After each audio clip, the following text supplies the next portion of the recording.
2026년 캐서린 왕세자비는 다시 사람들 앞에 서기 시작했습니다. 긴 침묵과 건강의 위기를 지나 그녀가 선택한 것은 화려한 보석도 왕실의 서열도 아니었습니다. 아이들의 미래와 가족, 그리고 자신이 앞으로 감당해야 할 책임이었습니다. 겉으로 보기엔 모든 것이 조용히 제자리를 찾아가는 듯했습니다. 하지만 버킹엄궁의 닫힌 문 뒤에서는 전혀 다른 이야기가 움직이고 있었습니다. 누군가가 아주 사적인 글을 읽었고 누군가는 그 글에서 단 몇 문장을 골라냈습니다. 그리고 마지막에 남겨졌던 가장 중요한 뜻은 흔적도 없이 사라졌습니다. 한 사람의 조심스러운 부탁은 순식간에 야심으로 바뀌었고 타협을 원했던 문장은 공격처럼 보이기 시작했습니다. 문제는 그 글이 무엇을 요구했느냐가 아니었습니다. 더 무서운 질문은 따로 있었습니다. 누가 그녀의 말을 바꾸고 싶어 했는가? 그리고 왜 하필 지금이었을까요? 이 사건의 시작은 편지도 카밀라도 아니었습니다. 모든 것은 어느 날 조용히 열린 하나의 벨벳 착상자에서 시작됐습니다. 캐서린은 왕실에 들어온 뒤 오랫동안 한 가지 방식을 지켜왔습니다. 먼저 말하기보다 지켜보고, 앞서기보다 기다리고, 자신의 감정보다 왕실의 질서를 먼저 세우는 방식이었습니다. 2011년 윌리엄과 결혼한 뒤 그녀는 수많은 시선 속에서 배웠습니다. 왕실에서는 작은 표정 하나도 메시지가 되고 한 걸음의 위치조차 서열로 해석될 수 있다는 사실을 말입니다. 그래서 사람들은 그녀의 침묵을 익숙하게 받아들였습니다. 행사가 바뀌어도 일정이 수정돼도 자신보다 선배 왕족이 먼저 선택권을 가져가도 캐서린은 공개적으로 불만을 드러내지 않았습니다. 그 절제는 시간이 지나며 그녀의 가장 강한 이미지가 됐습니다. 하지만 조용한 사람에게도 선은 있습니다. 오래 참는다는 것은 아무것도 느끼지 않는다는 뜻이 아니기 때문입니다. 특히 최근 몇 년은 그녀에게 단순한 시간이 아니었습니다. 건강 문제로 왕실 업무에서 물러났던 시기를 지나 다시 공식 활동을 이어가면서 캐서린은 자신의 역할을 이전보다 더 분명하게 만들고 있었습니다.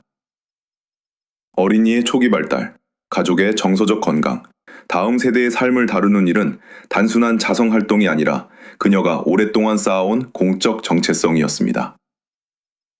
왕관을 기다리는 사람이 아니라 왕관과 상관없이 자신의 책임을 먼저 준비하는 사람으로 보이기 시작한 것입니다. 바로 그때 오래된 왕실 보석을 둘러싼 몇몇 결정이 그녀에게 설명 없이 전달됐다는 이야기가 등장합니다. 엘리자베스 2세와 연결된 상징적인 장신구들이 앞으로 어떤 자리에서 누구에게 사용될지를 두고 계획이 바뀌고 있었지만 캐서린은 그 과정에서 자신의 의견이 거의 반영되지 않았다고 느꼈습니다. 문제는 보석의 가격이 아니었습니다. 그녀에게 그것들은 미래의 왕비가 언젠가 떠맡게 될 의무와 기억의 일부였습니다. 누구의 소유냐보다 누가 어떤 책임을 이어받을지를 보여주는 상징에 가까웠습니다. 그런데 중요한 결정이 반복해서 자신을 비껴가는 순간, 침묵은 더 이상 품위가 아니라 무력함처럼 느껴질 수 있었습니다. 더 아이러니한 것은 캐서린이 권위를 요구하는 방식이 늘 권위와 거리가 멀어 보였다는 점입니다. 그녀는 어린 시절과 가족관계, 돌봄의 중요성을 말하며 자신의 공적 영역을 넓혀왔고 개인적인 시련을 겪은 뒤에도 같은 주제로 돌아왔습니다. 그래서 그녀가 정말 원한 것이 단지 더 화려한 목걸이나 더 많은 보석이었다고 보기에는 이야기가 너무 단순했습니다. 오히려 그녀가 민감하게 받아들인 것은 결정의 결과보다 결정되는 방식이었습니다. 미래의 책임을 맡게 될 사람에게 아무 설명도, 아무 질문도 필요하지 않다는 듯한 태도. 그것이야말로 그녀가 더는 모른 척할 수 없는 신호였을지 모릅니다. 캐서린은 여전히 공개적으로 반발하지 않았습니다. 기자에게 흘리지도 않았고 행사장에서 표정을 바꾸지도 않았습니다. 대신 그녀는 이유를 알고 싶어 했습니다. 왜 자신과 관련된 미래의 상징이 자신 없이 정해지고 있는지, 그리고 누가 그 선을 긋고 있는지 말입니다. 그때까지 그녀는 아직 편지를 쓰지 않았습니다. 아직 누구도 공개적으로 적이 아니었습니다. 하지만 궁전 안에서는 이미 두 개의 시간이 움직이고 있었습니다. 하나는 현재를 지키려는 시간, 다른 하나는 미래를 준비하려는 시간이었습니다. 그리고 두 시간이 처음 충돌한 곳에는 놀랍게도 왕관도 왕좌도 없었습니다. 단지 조용히 열리는 벨벳 상자 하나가 있었을 뿐입니다. 카밀라에게 왕실의 보석은 단순한 장식품이 아니었습니다. 수십 년 동안 그녀의 이름 뒤에는 사랑보다 논란이 먼저 따라붙었습니다. 환영보다 비난에 익숙했고, 언론은 그녀의 표정과 옷차림, 한마디까지 끊임없이 심판했습니다. 2005년 찰스와 결혼한 뒤에도 그녀가 완전히 받아들여졌다고 말하기까지는 오랜 시간이 필요했습니다. 그래서 왕비가 된 뒤 그녀가 역사적인 보석을 착용하는 장면은 단순한 화려함이 아니라 오랫동안 바깥에 서 있던 사람이 마침내 제도 안으로 들어왔다는 상징처럼 보일 수 있었습니다. 하지만 카밀라의 삶을 보석만으로 설명하면 중요한 부분을 놓치게 됩니다. 그녀는 어머니와 외할머니를 골다공증으로 잃은 경험을 바탕으로 오랫동안 관련 자성 활동을 이어왔고, 독서 장려와 가정폭력 피해자 지원에도 힘을 쏟아왔습니다.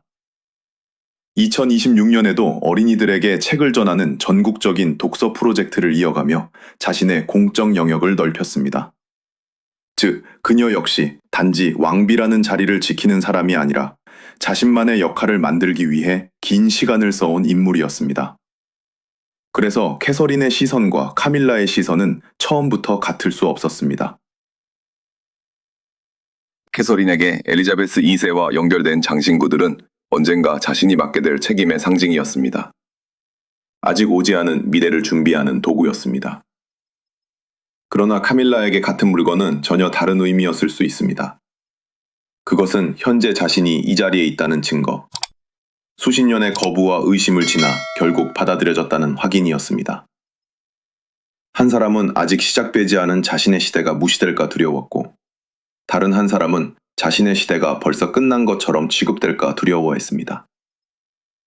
겉으로는 목걸이와 브로치의 문제였지만 실제로 충돌한 것은 두 여성의 욕망이 아니라 두 개의 불안이었습니다. 미래를 인정받고 싶은 마음과 현재를 빼앗기고 싶지 않은 마음. 그 사이에는 생각보다 훨씬 좁은 통로만 남아 있었습니다. 카밀라의 입장에서 보면 캐서린 쪽에서 특정 보석 세트를 미리 준비했다는 사실 자체가 자신의 권한을 건너뛴 신호처럼 느껴질 수 있었습니다. 아직 왕비인 자신이 존재하는데 미래의 왕비를 중심으로 상징이 움직이기 시작한다면 그것은 단순한 스타일링 문제가 아니었습니다. 반대로 캐서린에게 반복되는 변경은 자신에게 아직 내 차례가 아니다 라고 말하는 것처럼 들렸을 것입니다. 더 위험한 것은 둘 다 자신이 공격하고 있다고 생각하지 않았다는 점입니다. 카밀라는 현재의 권한을 지키려 했고, 캐서린은 미래의 책임을 존중받고 싶어 했습니다. 그러나 같은 행동이 상대의 눈에서는 전혀 다른 뜻으로 보이기 시작했습니다. 권한을 지키는 행동은 배제로, 미래를 준비하는 행동은 조급한 야심으로 바뀌었습니다. 문제는 두 사람 모두 상대의 두려움을 직접 듣지 못했다는 데 있었습니다. 대신 설명은 비서와 보좌진을 거쳤고, 작은 판단은 공식 절차라는 이름을 얻었습니다. 감정이 사람을 거치면 오해가 되고, 오해가 조직을 거치면 때로는 권력이 됩니다. 그리고 마침내 한 국빈 만찬을 앞두고 그 모든 불안이 눈앞의 물건 하나로 형태를 갖추게 됩니다. 벨벳 상자가 열렸고 오래된 다이아몬드 목걸이가 모습을 드러냈습니다. 캐서린은 자신이 그것을 착용하게 될 것이라 생각했습니다. 하지만 잠시 뒤 그 상자는 다시 닫혔습니다. 국빈 만찬을 앞둔 버킹엄궁의 준비실은 언제나 조용하지만 긴장으로 가득합니다. 어느 보석을 누가 착용할지, 어떤 색의 드레스와 조화를 이룰지, 과거 어느 왕비가 같은 장신구를 사용했는지까지 모두 메시지가 됩니다. 왕실에서 보석은 단순히 아름다운 물건이 아닙니다. 때로는 역사이고, 때로는 서열이며, 때로는 아직 말하지 않은 미래를 보여주는 상징입니다. 그날 캐서린 앞에 놓인 것은 오래된 다이아몬드 목걸이였습니다. 이미 같은 계열의 귀걸이가 일정에 맞춰 준비됐고, 전체적인 연출 역시 과거와 미래의 연결을 보여주기 위해 계획됐다는 이야기가 전해집니다. 캐서린은 특별한 요구를 하지 않았습니다. 정해진 대로 준비하고 있었을 뿐입니다. 그러나 행사 직전 한 고위 드레서가 조심스럽게 다가와 계획이 변경됐다고 알렸습니다. 목걸이는 카밀라가 사용하기로 했다는 것이었습니다. 설명은 짧았고 결정은 이미 끝난 것처럼 전달됐습니다. 캐서린은 직원들 앞에서 아무 말도 하지 않았습니다. 목걸이가 다시 벨벳 트레이에 놓이고 상자가 닫힌 뒤에야 주변 사람들에게 잠시 자리를 비워달라고 부탁했습니다. 문이 닫히자 그녀는 단 한 가지를 물었습니다. 왜 바뀌었는가? 문제는 한 번의 변경이 아니었습니다. 얼마 지나지 않아 엘리자베스 2세와 강하게 연결돼 있던 사파이어 브로치 역시 향후 일정에서 카밀라의 사용이 우선될 수 있다는 이야기가 들려왔습니다. 두 사건이 겹치자 캐서린에게는 우연처럼 보이지 않았습니다. 하나는 계획 변경일 수 있습니다. 그러나 반복되는 변경은 때때로 메시지가 됩니다. 그날 저녁 두 사람은 궁전 복도에서 마주쳤습니다. 캐서린은 감정을 누른 채 목걸이 변경이 의도적인 결정이었는지 물었다고 전해집니다. 카밀라의 대답은 차가웠습니다. 아직 당신의 것이 아니니 빼앗긴 것도 아니라는 의미였습니다. 그 말은 짧았지만 오래 남았습니다. 캐서린이 원했던 것은 소유권이 아니었습니다. 왕실의 역사적 장신구가 개인의 전리품처럼 다뤄져서는 안 된다는 생각. 그리고 언젠가 자신이 맡게 될 역할과 관련된 결정이라면 최소한 설명을 들을 필요가 있다는 생각이었습니다. 반대로 카밀라에게는 다른 논리가 있었습니다. 아직 자신이 왕비이고 현재의 결정권이 존재하는데 미래의 지위가 지금의 권한보다 먼저 움직이는 것처럼 보인다면 그건 역시 받아들이기 어려웠을 것입니다. 같은 목걸이를 사이에 두고 두 사람은 서로 다른 시간을 보고 있었습니다. 그날 밤 캐서린은 켄싱턴 궁으로 돌아와 직접 편지를 쓰기 시작했습니다. 첫 번째 문장은 너무 날카로웠습니다. 몇 줄을 더 적은 뒤 그녀는 종이를 찢었습니다. 두 번째 편지는 달랐습니다. 분노보다 의무를, 소유보다 역사와 책임을 이야기했습니다. 그리고 마지막에는 두 사람이 직접 만나 타협할 수 있는 방법까지 적었습니다. 하지만 며칠 뒤 세상에 알려진 것은 그 편지의 전부가 아니었습니다. 가장 날카로운 문장은 남아 있었고 가장 중요한 마지막 문단은 사라져 있었습니다. 왕실의 갈등은 두 사람 사이에서 끝나지 않을 때 더 위험해집니다. 말 한마디가 비서에게 전달되고 비서는 기록을 남기고 기록은 다시 다른 부서로 넘어갑니다. 그렇게 개인적인 감정은 어느 순간 조직의 언어로 바뀝니다. 그리고 조직은 사람보다 오래 기억합니다. 캐서린이 카밀라에게 보낸 편지도 처음에는 단순한 개인 서신이었습니다. 직접 만나기 전에 서로의 입장을 조심스럽게 정리하려는 시도였습니다. 하지만 편지가 카밀라 측에 도착한 뒤 상황은 달라졌다고 전해집니다. 누군가 그것을 스캔했고 누군가는 기록으로 남겼으며 필요 이상으로 많은 사람이 내용을 확인하기 시작했습니다. 문제는 왕실에 단 하나의 목소리만 존재하지 않는다는 점입니다. 국왕과 왕비의 업무를 관리하는 조직이 있고 윌리엄과 캐서린의 일정을 다루는 별도의 팀이 있습니다. 각자의 임무는 분명하지만 민감한 사안에서는 작은 해석 차이도 금세 이해관계로 변할 수 있습니다. 누군가는 자신의 주인을 지킨다고 믿고 다른 누군가는 같은 행동을 공격으로 받아들입니다. 이런 구조가 얼마나 위험한지는 과거에도 드러난 적이 있습니다. 1998년 카밀라와 젊은 윌리엄의 사적인 첫 만남에 관한 정보가 언론에 새어나가 큰 파장이 일었습니다. 당시 관련 보좌진은 자신이 무심코 한 말이 유출의 계기가 됐다며 책임을 지고 물러났습니다. 그 사건은 한 가지 사실을 남겼습니다. 왕실에서 사적인 대화가 밖으로 나가는 순간 내용보다 누가 흘렸는지가 더 큰 문제가 된다는 사실입니다. 이번에도 비슷한 그림자가 드리워졌습니다. 캐서린의 편지는 답장을 받기도 전에 내부 문서처럼 다뤄졌고 얼마 지나지 않아 일부 문장이 언론의 손에 들어갔다는 이야기가 돌기 시작했습니다. 가장 강한 표현은 남아 있었지만 두 사람이 직접 만나 도율하자는 마지막 제안은 보이지 않았습니다. 캐서린은 원본을 들고 카밀라의 개인 응접실로 향했습니다. 이번에는 비서도, 메모도, 중간에서 말을 다듬어 줄 사람도 없었습니다. 문이 닫히자 그녀는 두 장의 문서를 탁자 위에 나란히 놓았습니다. 하나는 자신이 직접 쓴 편지였고 다른 하나는 밖으로 흘러나간 사본이었습니다. 캐서린은 보석 이야기를 먼저 꺼내지 않았습니다. 단지 왜 자신의 글이 이런 형태로 돌아다니고 있는지 물었습니다. 카밀라는 자신이 언론에 넘긴 적은 없다고 부인했습니다. 그러나 편지를 고위 비서와 홍보 담당자가 검토했다는 사실까지는 부정하지 못했습니다. 캐서린은 그 순간 한 가지를 깨달았습니다. 배신이 반드시 한 사람의 악의에서 시작되는 것은 아닙니다. 누군가의 침묵, 누군가의 과인 충성, 누군가의 보호라는 명분이 모이면 훨씬 위험한 일이 만들어질 수 있습니다. 그날 돌아온 캐서린은 더 이상 편지를 보낸 사람의 입장으로만 움직이지 않았습니다. 그녀는 원본과 유출된 사본을 윌리엄 앞에 놓았습니다. 윌리엄은 두 문서를 천천히 읽었습니다. 한 번, 그리고 다시 한 번. 그가 주목한 것은 추가된 문장이 아니었습니다. 오히려 사라진 문장이었습니다. 누군가는 거짓말을 새로 만든 것이 아니라 진실의 절반만 남겨 더 강한 거짓말을 만들고 있었습니다. 그리고 그 순간 윌리엄은 처음으로 질문을 바꿨습니다.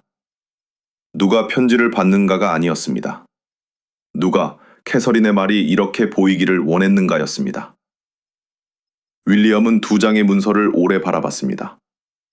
한쪽에는 캐서린이 직접 쓴 원본이 있었고 다른 한쪽에는 언론에 전달됐다고 알려진 사본이 놓여 있었습니다. 처음에는 차이가 거의 없어 보였습니다. 강한 표현도 불편한 문장도 그대로였습니다.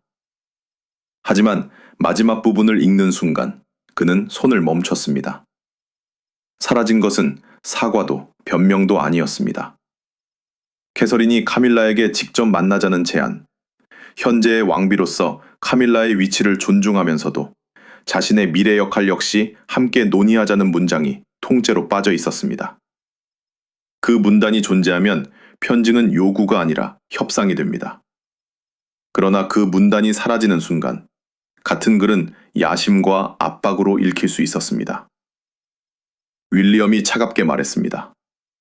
문제는 당신이 무엇을 썼느냐가 아니라 누군가, 사람들이 당신이 무엇을 썼다고 믿게 만들고 있다는 거라고. 그 말은 캐서린에게 더 아프게 다가왔습니다. 그녀는 화가 난 것이 아니라 자신의 절제가 오히려 약점으로 이용됐다는 사실에 상처받았습니다. 침묵은 품위를 지키기 위한 선택이었지만 누군가는 그 침묵 속 빈 공간을 자신에게 유리한 이야기로 채우고 있었습니다. 그때부터 사건의 중심은 보석에서 기록으로 옮겨갔습니다. 누가 편지를 열었고 누가 스캔했으며 누가 어떤 순서로 읽었는지 확인하기 시작했습니다. 원문에서 제시된 이야기대로라면 편지는 예상보다 많은 사람의 손을 거쳤고 일부 커뮤니케이션 담당자는 이를 단순한 가족 간 대화가 아니라 전략적으로 다뤄야 할 사안처럼 취급했습니다. 더 불길한 정황은 따로 있었습니다. 캐서린의 강한 표현은 카밀라에게 강조됐고 카밀라의 불쾌감은 다시 캐서린 쪽에 더 크게 전달됐다는 것입니다. 두 사람 사이에 있던 사람들은 갈등을 줄이는 대신 갈등이 계속 존재해야 자신들의 역할이 중요해지는 구조를 만들고 있었습니다. 이것이 사실이라면 가장 큰 수혜자는 어느 한쪽 여성이 아니었습니다. 서로를 의심하는 두 사람이 필요했던 사람들이었습니다. 충돌을 만든 뒤 해결책을 제시하면 갈등을 일으킨 사람조차 필수적인 조정자로 보일 수 있습니다. 궁전에서 가장 위험한 권력은 왕관을 쓰는 권력이 아니라 왕관을 쓴 사람들이 무엇을 믿게 할지 결정하는 권력일지도 모릅니다. 카밀라 역시 상황의 무게를 느끼기 시작했습니다. 자신의 이름이 직원들의 행동을 정당화하는 방패로 쓰였을 가능성을 부정하기 어려웠습니다.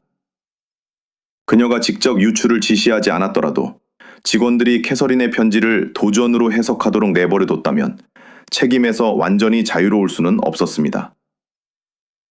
캐서린에게도 승리감은 없었습니다. 그녀는 처음부터 카밀라를 무너뜨리려 한 것이 아니었습니다. 자신의 말이 자신이 의도한 뜻 그대로 남기를 원했을 뿐입니다. 하지만 이제 그 요구 하나가 왕실 내부의 신뢰 구조 전체를 흔들고 있었습니다.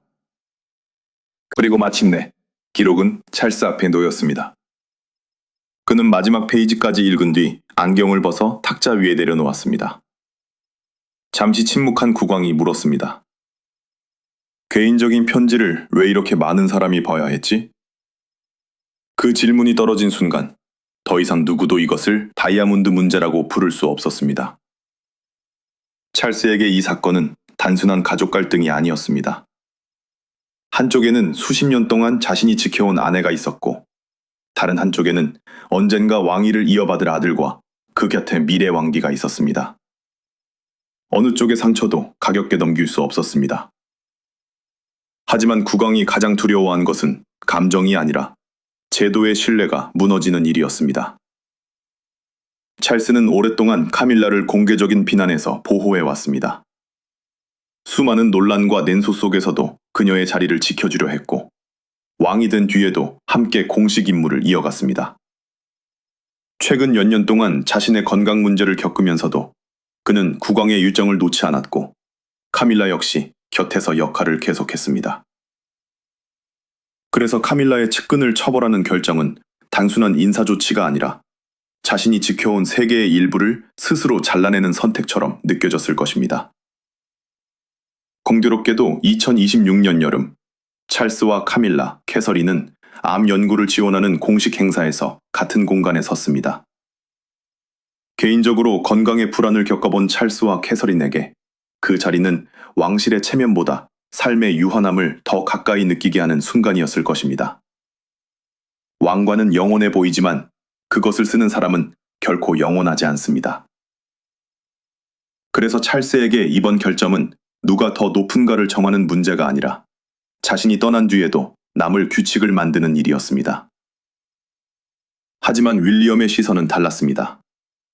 그는 이 일을 아내의 명예만으로 보지 않았습니다. 언젠가 자신이 책임져야 할 왕실이 어떤 방식으로 움직여야 하는지를 보고 있었습니다. 그는 노숙 문제를 다루는 호머지와 환경 문제를 다루는 어스샷 같은 장기 프로젝트를 통해 결과와 책임을 강조해왔습니다. 그런 그에게 내부 직원이 사적인 편지를 편집하고 여론을 움직이는 구조는 미래의 왕실이 그대로 물려받아서는 안 될 문제였습니다. 윌리엄은 아버지에게 분명히 말했습니다. 침묵은 중립이 아니라고.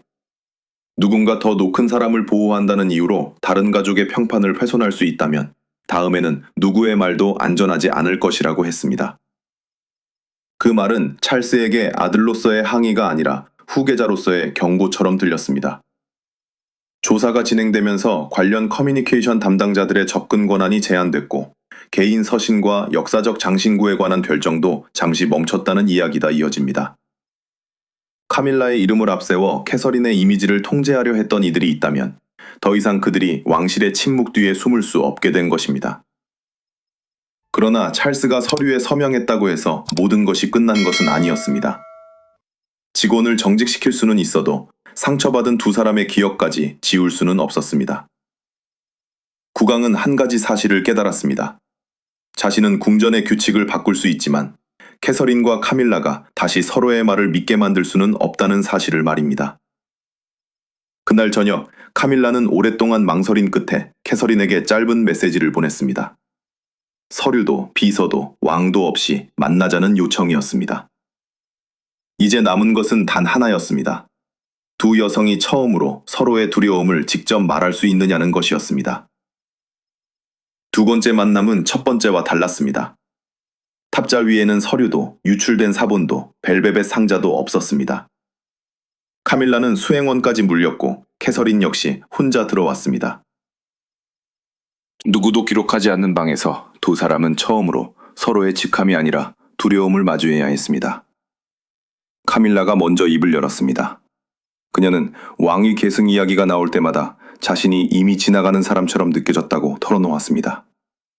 수십 년 동안 거부와 비난을 견딘 끝에 얻은 현재의 자리였지만 세상이 자꾸 다음 시대만 바라볼수록 그 자리가 임시처럼 느껴졌다는 것입니다. 그녀에게 역사적 보석은 권력을 과시하는 물건이라기보다 자신이 마침내 받아들여졌다는 증거에 가까웠습니다. 캐서린도 숨기지 않았습니다. 자신은 목걸이를 당장 갖고 싶었던 것이 아니라고 말했습니다. 문제는 설명 없이 반복해서 결정에서 빠져나가는 느낌이었습니다. 미래의 책임은 언젠가 자신에게 돌아올 텐데 그 미래를 준비하는 일에서조차 자신의 목소리가 필요하지 않은 것처럼 느껴졌다고 했습니다. 그 순간 두 사람은 같은 사실을 깨달았습니다. 한 사람은 밀려날까 두려웠고 다른 한 사람은 막힐까 두려웠습니다. 그리고 그 두려움 사이를 오가던 사람들은 그 틈이 좁아지지 않기를 원했을지도 모릅니다. 갈등이 계속될수록 조정자의 힘은 커지기 때문입니다. 카밀라는 자신이 편지의 유출을 지시하지 않았다고 다시 말했지만 직원들이 캐서린의 의도를 공격으로 해석하도록 내버려둔 책임까지 피할 수는 없다고 인정했습니다. 캐서린 역시 승리를 원하지 않았습니다. 그녀가 요구한 것은 복수가 아니라 경계였습니다. 사적인 편지는 홍보 전략의 재료가 되어서는 안 되고 역사적 상징과 관련된 중요한 결정은 당사자끼리 먼저 이야기해야 한다는 것이었습니다. 며칠 뒤 두 여성은 함께 공식 행사의 모습을 드러냈습니다. 그날 둘 다 논란의 중심이 된 보석을 착용하지 않았습니다. 누가 앞에 서느냐보다 중요한 것은 서로를 적으로 보이게 만들지 않는 일이었습니다. 카밀라는 캐서린이 옆에서 걷도록 두었고 캐서린은 짧게 그녀의 발에 손을 얹었습니다. 아무 말도 없었지만 그 장면은 수많은 해명보다 강했습니다. 왕실에서 가장 개상된 언어는 때로 침묵입니다. 그러나 그날의 침묵은 회피가 아니라 더 이상 보좌진에게 서로의 감정을 번역시키지 않겠다는 선택처럼 보였습니다. 완전한 화해가 있었는지는 누구도 알 수 없습니다. 그러나 적어도 한 가지는 달라졌습니다. 이후 중요한 결정에는 설명이 필요했고 침묵은 더 이상 동의로 간주될 수 없었습니다. 몇 달 뒤 카밀라는 한 역사적 목걸이를 착용하기 전 캐서린의 의견을 물었고 캐서린 역시 다른 브로치를 선택하며 같은 존중을 불려주었다는 이야기가 전해집니다. 처음 사람들의 시선을 끈 것은 다이아몬드였습니다. 하지만 끝까지 남은 것은 보석이 아니었습니다. 왕실을 흔든 것은 한 장의 편지도 한 개의 목걸이도 아니었습니다. 서로의 말을 직접 듣지 않았던 시간이었습니다. 왕관을 빛나게 하는 것은 다이아몬드일지 모릅니다. 그러나 왕관이 무너지지 않도록 붙잡는 것은 결국 아무도 보고 있지 않을 때도 지켜지는 신뢰입니다.